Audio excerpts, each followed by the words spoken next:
Good day everyone. We are Group 2 and today we'll be presenting our topic examining the demand of a product using infinite geometric series to calculate the total future demand. Before we begin, let me first introduce our group members.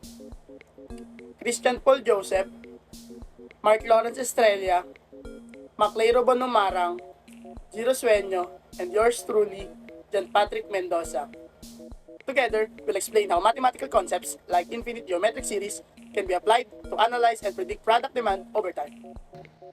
Calculus help us understand how things change from the speed of a moving motorcycle to the growth of a business. One of its key concepts, the geometric series, is used to predict how something increases or decreases over time.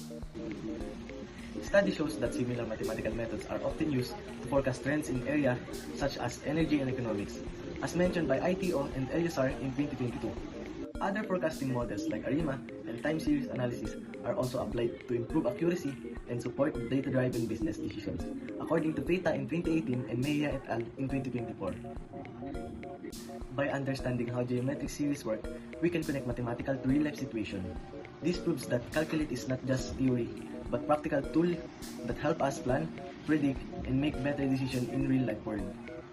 Businesses use the infinite geometric series to predict future product demand, enabling informed decisions on production, pricing, and inventory. This mathematical tool estimates long-term demand when it changes at a constant ratio over time, helping companies manage resources and minimize losses based on projection rather than uncertain assumption. Let us recall the theorem of infinite geometric series, and it says that the geometric series written as the summation of a times r raised to n minus 1 as n is equal to 1 up to infinity is equal to a plus a times r plus a times r squared plus a times r cubed and so on. The series will converge or have a big sum when the absolute value of r is less than 1. In that case, the total sum of the series is a over 1 minus r. But if the absolute value of r is greater than or equal to 1, the geometric series will diverge, which means it does not have a finite sum. This means that the series only works for ratios smaller than 1 in size because that's when the terms keep getting smaller and smaller until they approach a limit.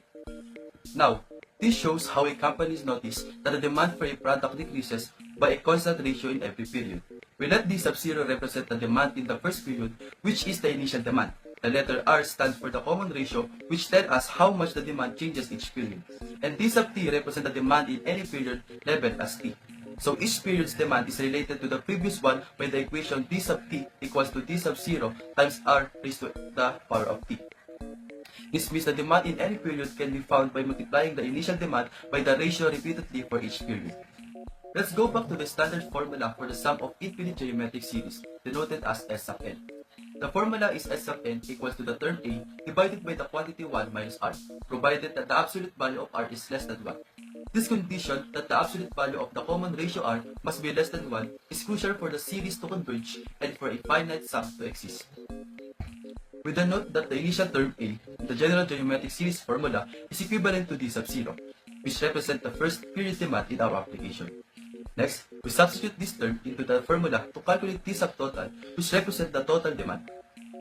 The derived formula is d sub total equal to d sub 0 divided by the quantity 1 minus r, again with the requirements that the absolute value of r is less than 1.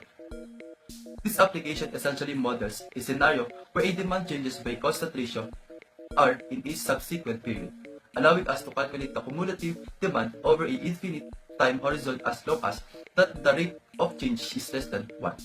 So the example problem is a new product has an initial demand of 1,200 units in every first month.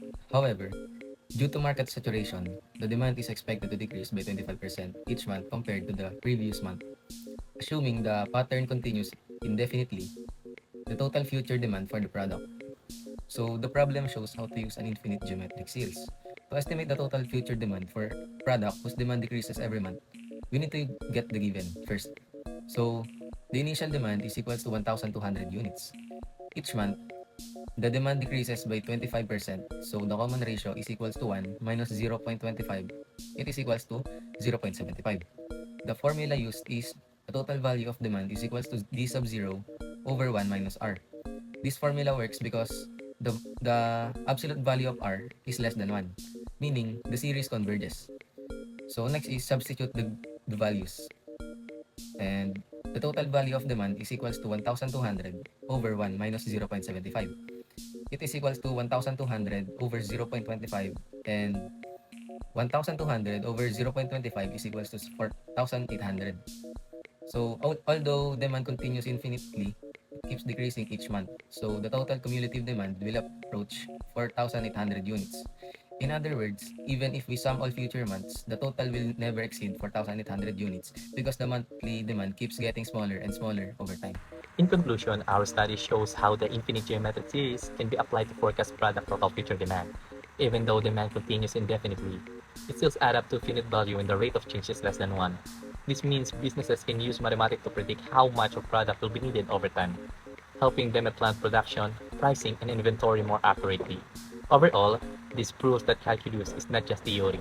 It's just a practical tool that supports smart and data-driven decision-making in the real world.